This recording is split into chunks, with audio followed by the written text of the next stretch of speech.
Hey guys, what's going on? It's Sam here from Gemini Martial Arts team in my lovely car. And today we're going to be doing a video about the Taekwondo Crescent Kick, both traditional and sports varieties. Booyah!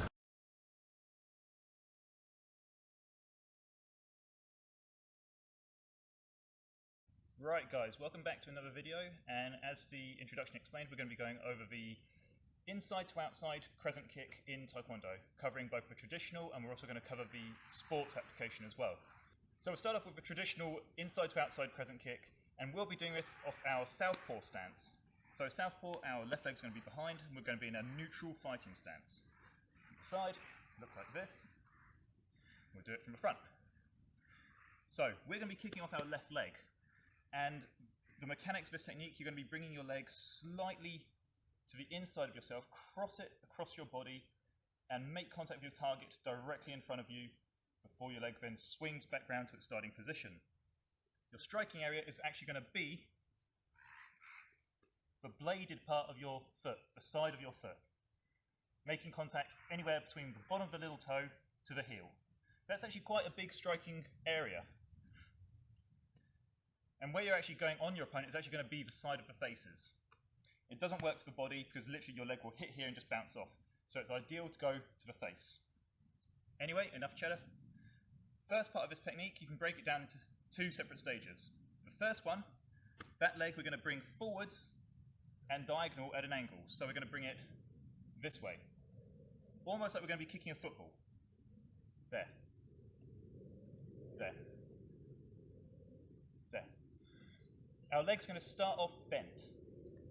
So from the side, you can see it more clearly. There. Slightly bent leg.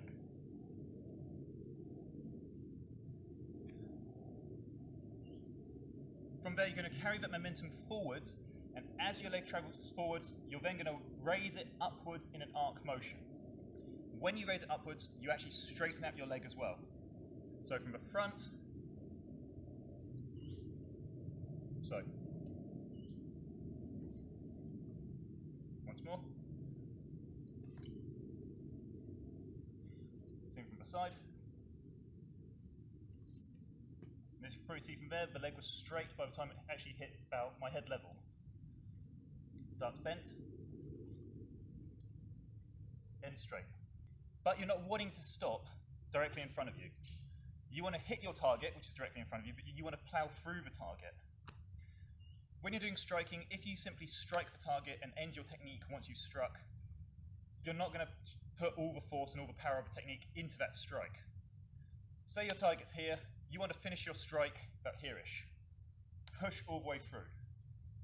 You're going to get more reward for your efforts if you do it that way. You're going to cause more harm, more damage. Exactly the same with your kicks, especially the same with this kick as well. This one's no different from any other technique that you'll do. So, we've started by going football kick with a bent leg. We've then carried it through into a small arc with a straight leg. What we're going to do now though, we're going to bring that leg all the way round back to its starting position. The leg will look, as the name implies, like a crescent. Start, up, and around. Like a crescent moon, but upside down. So all together, there. All together, and down. Again, and down. And down. Do it from the side, from here.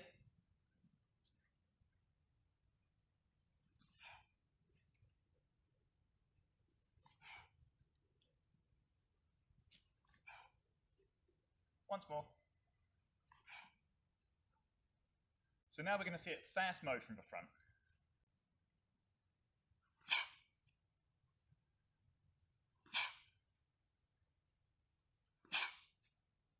Once more. As you do this technique, your hips are always going to be pointing forwards. The only time your hips actually come off the center line is that beginning part. Where you swing your leg forward, your hips will slightly go into a 45-degree direction this way. However, once you swing the leg round, your hips will end facing your target again. Even when your leg comes back, your legs are still going to be facing forwards. you can generate some force and speed into this technique actually by swinging your arms. I saw those demonstrations when I did the kick. I swung my arms. One, let's keep balance. If I had my hands down here and tried to do a kick, immediately I could actually feel myself going slightly off balance there. So one, you swing your arms to keep the balance. Two, that actually generates some momentum as well. And in any technique, when you generate momentum, you're generating force and power. So watching the arms, you saw they swung from one side to the next. So don't be tempted to swing your whole body into it. Don't be going something like swing like this. That's not going to add anything to the technique. So use the arms. Keep the body as forward as possible. Okay guys, so that is the traditional inside to outside crescent kick from Taekwondo. Now let's move on to the sports variation.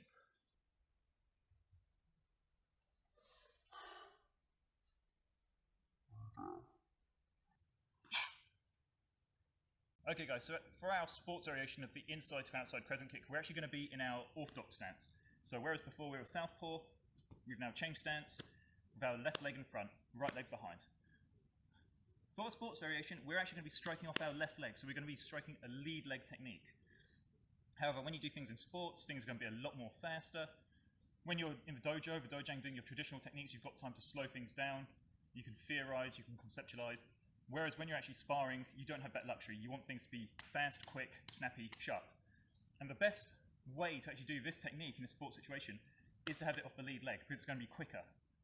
I do advocate actually fighting with lead legs, because it's quicker to your opponent. It's closer to your opponent, sorry. It's going to be quicker to actually execute than if you're doing something from the back. May lack a little bit of power, but you can still keep your opponent on their toes, keep them off balance by actually using a lot of lead leg techniques. This is no different. So from here, neutral fighting stance again. First thing I'm going to do is bring my rear leg up, so my feet are together. I'm then going to raise my lead leg, almost like I'm going to be doing a teep from Muay Thai. However, my knee is not going to be pointing straight towards my target. My knee is going to be pointing slightly at a 45-degree angle as well. 35 degree, 45 degree, just slightly off the center line. I'm pointing it that way because then I can actually whip it round to do the actual crescent itself. But from here, this is very much a bent leg technique. I'm going to use my hip, I'm going to use my knee to do a very small arc and crescent towards my target. So whereas before the traditional, we became a big arc, this one is going to be very small, very short technique, very short crescent.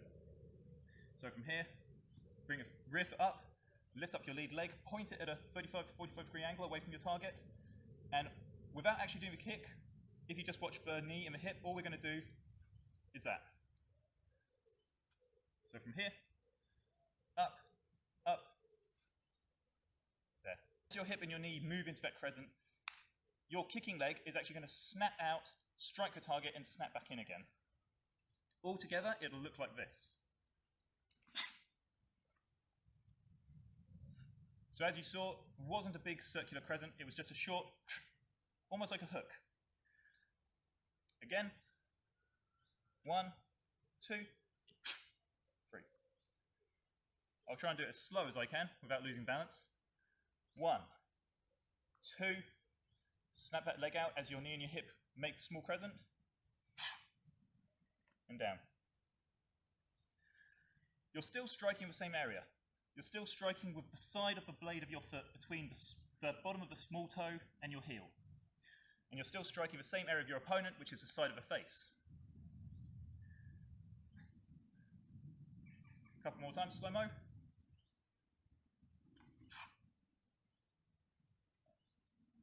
Again. Once more slow.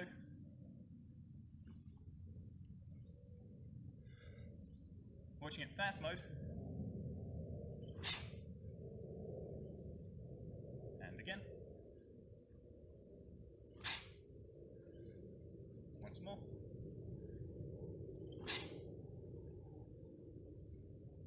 From the side.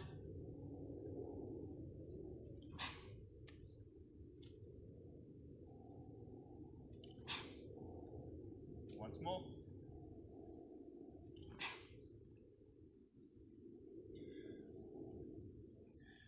This technique can add a little bit of deception as well. I'm very much a big advocate as well of deceptive techniques because it appears first and foremost as though you're actually going to be doing a front leg axe kick. Very similar, but uses different biomechanics. Again, with your crescent kick, you're still keeping your hips forward. Forward.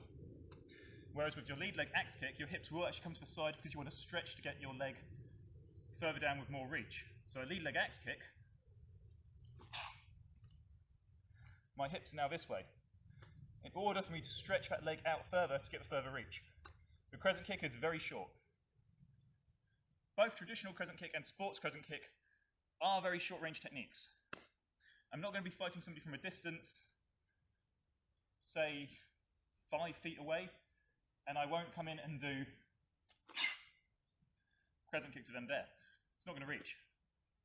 Somebody's much closer, they're moving in about medium range, say, medium to close range.